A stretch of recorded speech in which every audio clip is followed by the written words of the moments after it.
Do you know who Theo Von is? Only because of you guys. What do you know about him? I know that he's a podcaster. I don't even know that. I think he's a podcaster. He's 44 years old, born in 1980.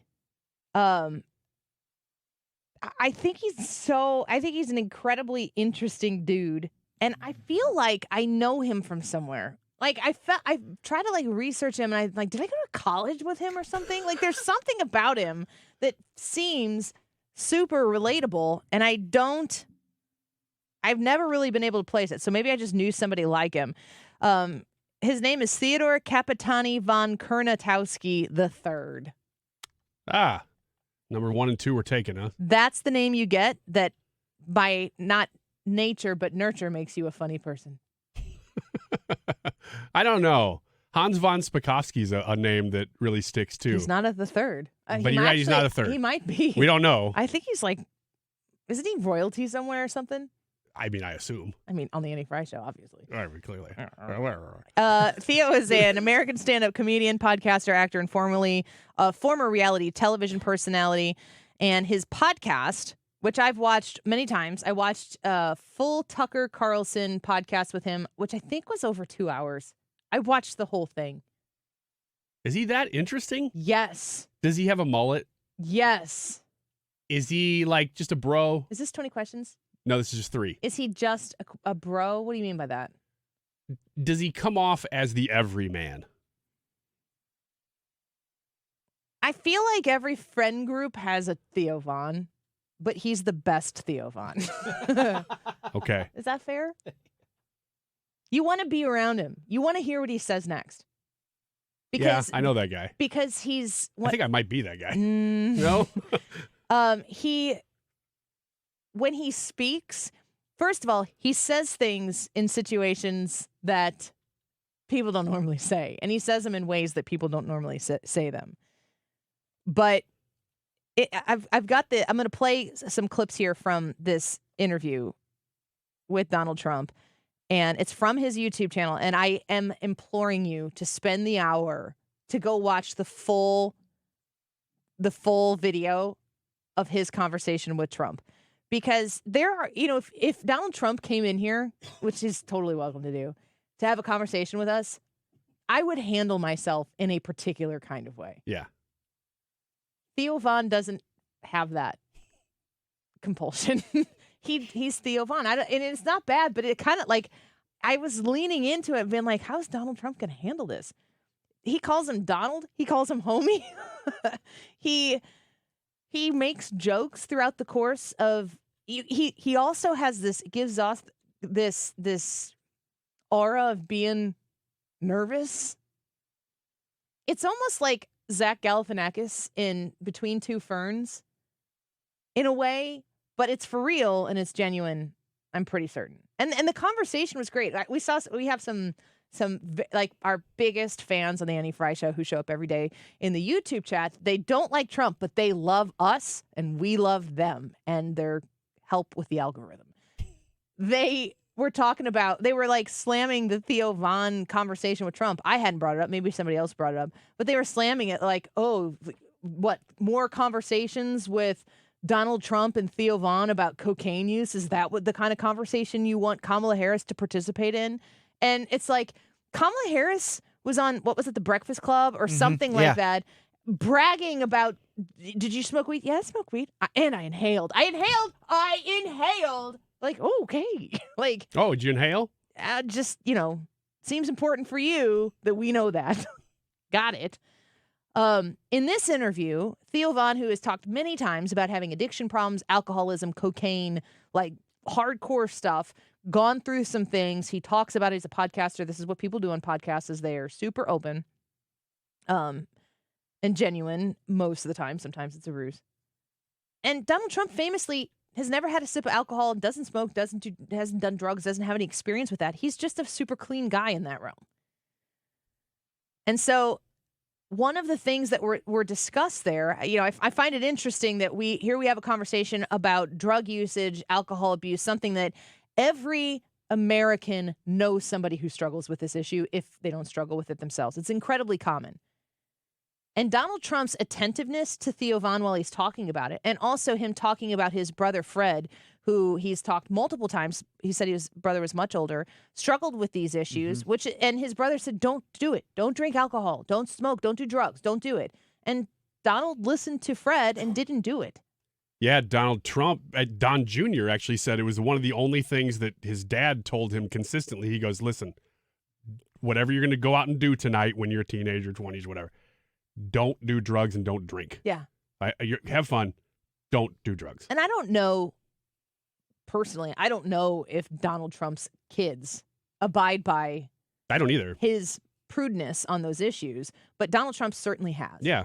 So they're talking about these issues, and yes, there's Theo Von doing Theo Von things here, but Theo Von is actually talking to Donald Trump about issues that really do matter to Americans. And the thing that I find really interesting about it is Theo Von is asking about these issues the way if you went to your next kid's soccer game and counted to 10 people and took the 10th person was like, you got to ask Donald Trump about what you know about opioids. This is what it would sound like, which I think is relatable and humanizing to Donald Trump, which again is the most dangerous thing that could happen. Alcoholism and addiction is something that's really ramped up, even like you're saying, like in the past 20, 30 years in our country, right? And during the opioid epidemic, they estimate that like almost 600,000 people died. Yeah. And that doesn't even include the broken hearts and the deaths of families and circles of trust, all, just people that lost a brother. It doesn't even include the actual, the siblings, right? And so the ripple effect of that is huge. So I'm going to interject here. What Theo Von just said there is legit. And is ripping apart families across this country right now. The opioid problem and what it has done to the people that the addiction has ravaged and everybody attached to them, that's real. Pay attention. And the reason why I highlight this is pay attention to the lefties out there who just want you to think that the only part of any of this that happened is the pretty hilarious part coming up here where Theo Von takes a turn and talks about his own cocaine use. It's just his phrasing. It's the way he delivers the message. They're going to boil down this conversation with Theo Von to be something flippant that isn't serious because they don't want you to look, again, what I talked about at the beginning of the show, the full context. Because there is substance here. You can watch the full context of the DNC. I've been doing it as much as I can. And they have no substance. They've got nothing.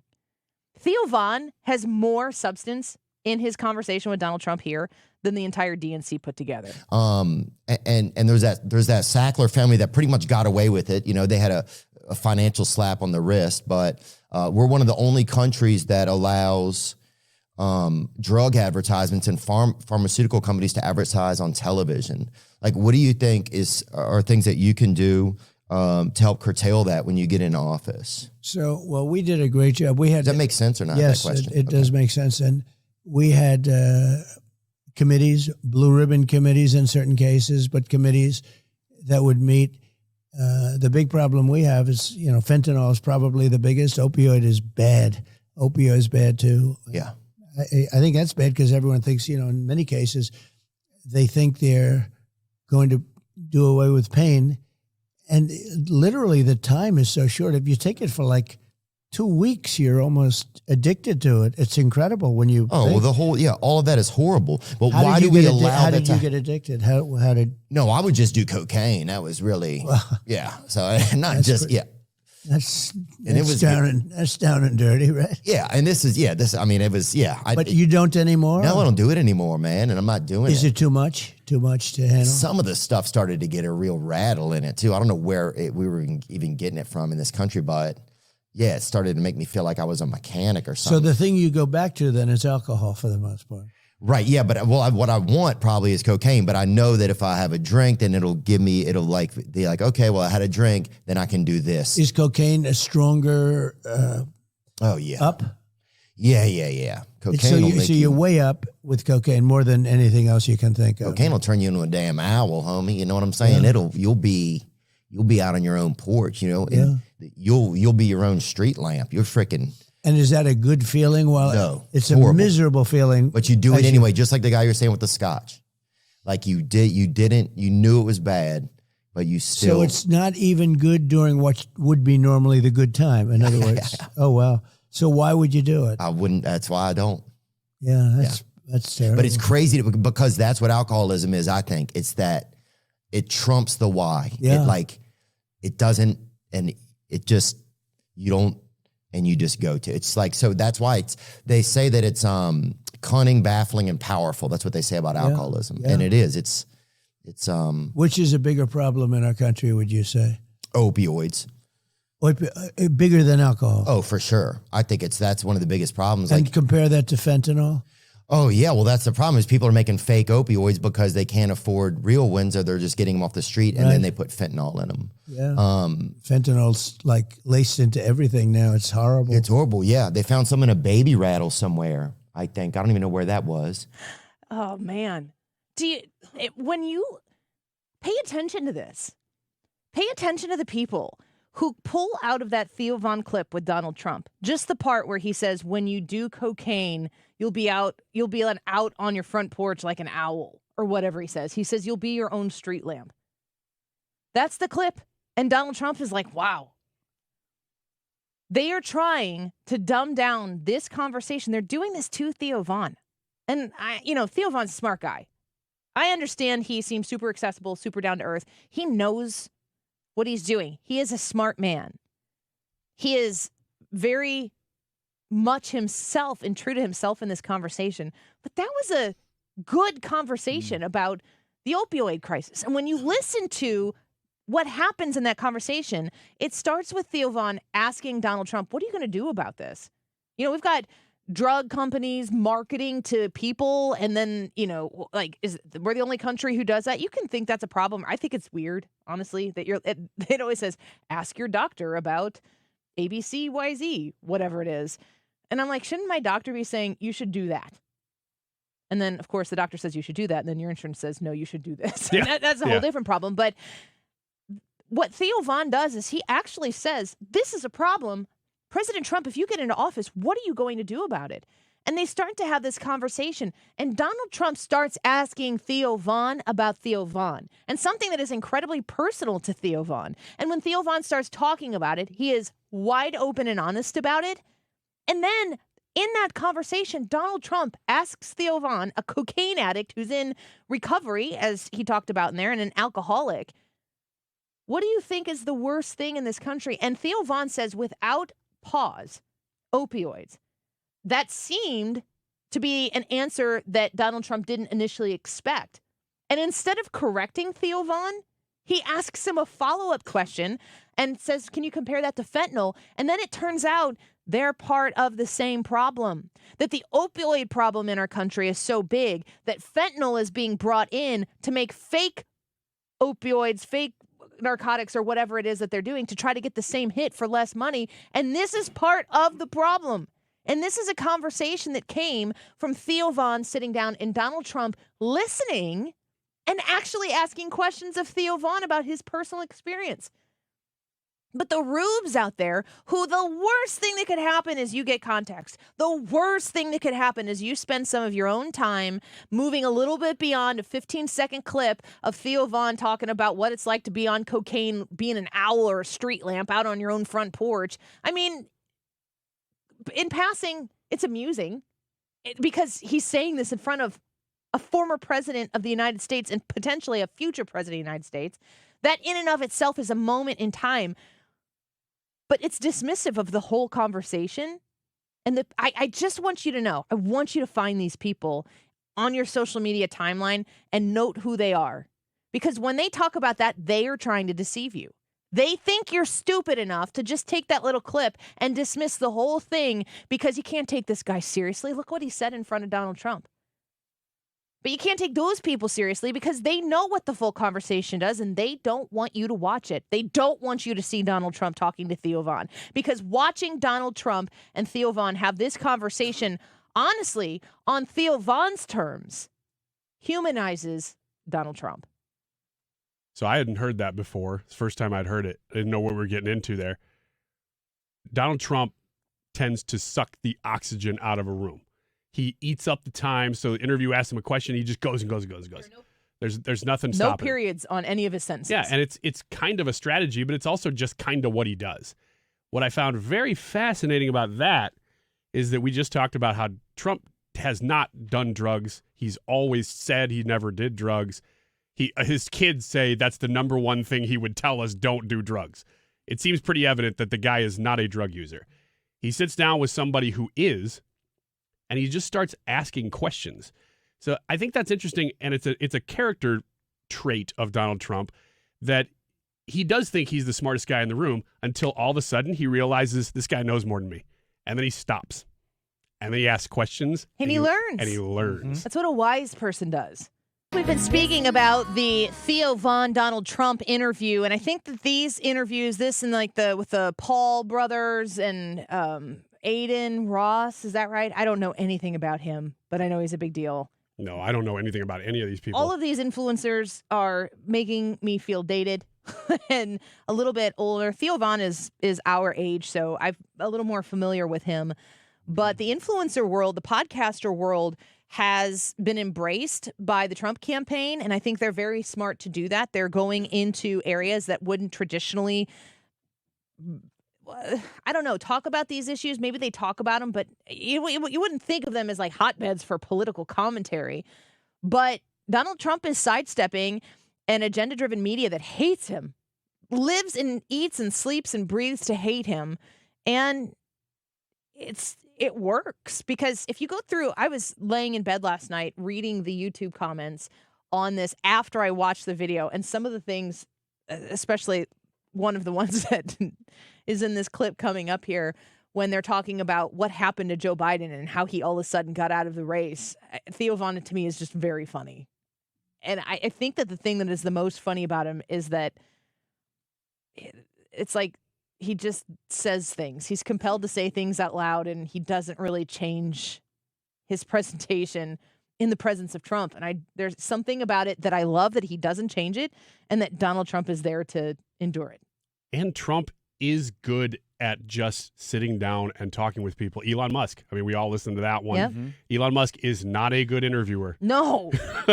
No, he's not. It was just a conversation. I wouldn't even call him an interviewer. Well, I wish that when the next time they do a space like that they would have like a Megyn Kelly come in and do the interview and include like interview Musk and Trump at the same time, or pull in anybody that maybe it's an influencer that moderates the thing that's used to doing it. Pull in me. Yeah. That's not going to happen. But I mean, just have somebody whose job it is to tee up questions so that you can get answers that the people want to hear. Yeah. Elon Musk doesn't want to do that because he loves being that guy. He doesn't need to. He doesn't need to, but Trump is you know that Trump's succeeding when there's so little to criticize about him doing these things. All right, let's listen to this is the Theo Von Donald Trump interview podcast. It's on Theo Von's YouTube page. I encourage you to watch the whole thing. You will be glad you did, and read the comments afterwards that are on the YouTube, and go subscribe to our channel while you're there as well. But this is Theo Von. They were talking a little bit about the debate. Donald Trump says confidently, he's like, I did pretty good in that debate. Joe Biden, not so much. That's how he says it. Donald Trump has just gotten done complimenting Jake Tapper and Dana Bash for doing a pretty fair job. And that's something that after the fact, we came on the next day and we're like, they did a good job. They did a fair and balanced job. Now, I think that they were trying to sink Joe Biden's ship the whole time, which is what happens when you're fair and balanced. I don't think it was tilted against Joe Biden at all. But Theo Von is talking about the debate, and then Theo kind of shifts into, the debate happened, and then this was an about face. And he's talking to Donald Trump about what happened But they next. were very even-handed, and it was a great debate, but a very important debate. Well, after that, it seemed like suddenly everybody had been like, oh, Biden's fine. In America for like 18 months. Like my dad was really old when I was born. My dad was 70 when I was born, right? So I don't like seeing senior citizens get taken advantage of, right? I felt like that happened a lot when I was a kid. And so I think for me, it reflected on me like, it made me really angry because I was like, I know this guy's not well. It's not fair to pretend that he's well. It's not fair to him because he doesn't know you're pretending, And it just seemed like the cruelest thing you could do. And then we're all kind of supposed to believe this thing that we know is not real. Our media is just saying this is real. And we're all just being gaslit as humans about something that's like moral. Like, this is a human man. This is somebody's grandfather. And then they just disappear. He just disappears. And suddenly it's like, It was a coup. Kamala is the one that went in. What do you think happened in the back rooms there? Because that almost was overnight that happened. I know what happened. And you're not supposed to do that. It's not supposed to be probably constitutional. She got no votes. He got 14 million votes. All of a sudden, they're telling him to get out, or they threatened him. But who are And he they is when an they say angry that? person. Well, I would say Schumer, Pelosi, and numerous other people. I'm going to interject here. Did you see the report recently? Did Donald Trump say something complimentary about Barack Obama? Yeah, he said something about he's a pretty even guy or something like that. It was in this day and age, it was nice. Yeah, especially for Trump. Like, he had the opportunity to say something about Barack Obama and didn't punch. Yeah. I think that he's specifically not calling out Barack Obama Certainly sounded like it there. in this. He continues on a little bit more here. The heads of the Democrat Party. Yeah. Thugs. And they did. They threatened him violently, I think. And he You didn't think want to they get out. really Remember, he said, only God will get me out, right? Only God will get me. Somebody dressed up like God and just chased him out of there. Yeah, and what happened is they went to him and they said, this was after the debate. Now, if he didn't have the debate, he would still be running. Yeah. So they set him up. They knew they were going to pull him. That I don't know. I mean, So that's the part I just can't get over, where he's talking about Donald Trump is saying, and I mean, this is what I expected to happen the whole time. I'm not the only person who thought this. I'm not the only person who could see that they were going to use Joe Biden till he was used up. And when he was used up, they would discard him. And it would be very easy to do, especially we talk about the hypocrisy of everything on the left. And I could go through, you name an issue, I can show you within the Democratic convention where they have contradicted themselves on these particular issues. What is Joe Biden and Kamala Harris? What do they all say all the time about taxes? They want people to pay their fair share. Mm-hmm. Joe Biden's literal son did not pay any of his taxes and is in court in September because he didn't pay his taxes and is currently moving for a dismissal from that case because he said he eventually paid him. He paid for hookers and blow instead of paying his taxes. And this is what we're supposed to listen to the guy who's in charge right now and his vice president about paying your fair share? Again, going back to what I said before, you guys go first. You do it first. And then you can start coming to us and asking for us to participate in your version of the system. But it's never rules for thee that you want for me. It's always, this is how it's going to be. Once you meet elitist status and you're on the other side of the elite line, you just get to play by a different set of rules. And then you set a victim mentality for everybody on the other side of the line. And you say there are people who are on the elitist side of this line that you can never be like, and that's not fair. You are the people.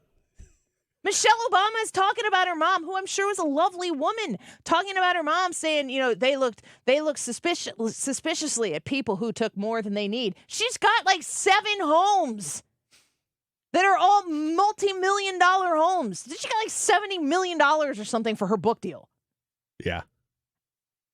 Hello, McFly. I can't make any sense of being somebody who could so boldly say to everybody on a stage full of all of your party people that my mom looked down on or looked suspiciously at people who took more than what they needed.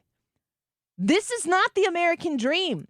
I understand why you hate America in this current version of it, because the idea that American opportunity is limitless, that there's no government defined, here's the line of what you need, and here's where you went over it. They're telling us in plain words what they're going for.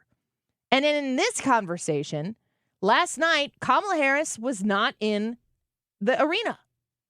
And Jackie Heinrich reported that it felt disrespectful to have Kamala Harris sitting in the arena while Joe Biden is back at the White House and the Obamas are on stage championing her, that it felt like it was a little traitorous for Kamala Harris to be sitting in there, rah, rah, yay, Finally, something we can be hopeful for while the Bidens are sitting rotting in the White House because the Democrat Party is done with them.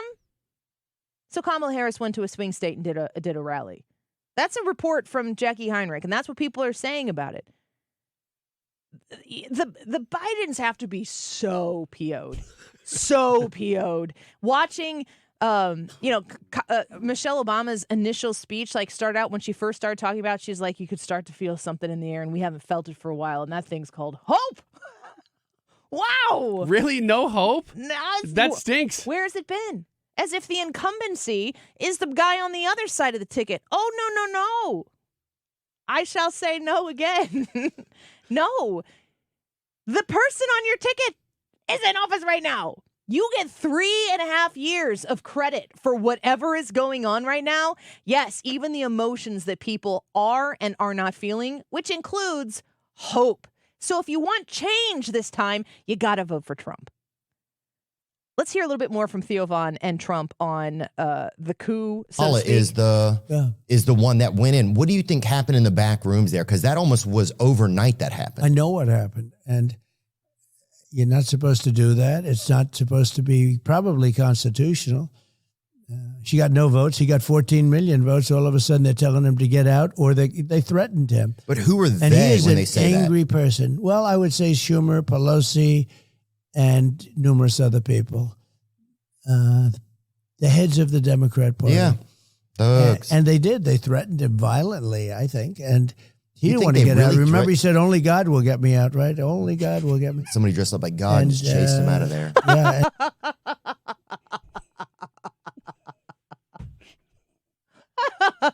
You can imagine. Like, who would it be? Would it be Adam Schiff?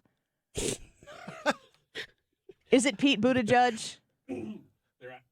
The idea of dressing up like God. Like, Is what it does John that, does it Fetterman? even look like dressing up in old Greek garments? I was you're Or naming what? all these guys. They're Democrats. It would have been Nancy Pelosi. God is a woman on the left. You know that. I don't think it's Nancy Pelosi. You need to have him be on wheels. So Yeah, he you're floats. gendering God by saying he. Yes, I am.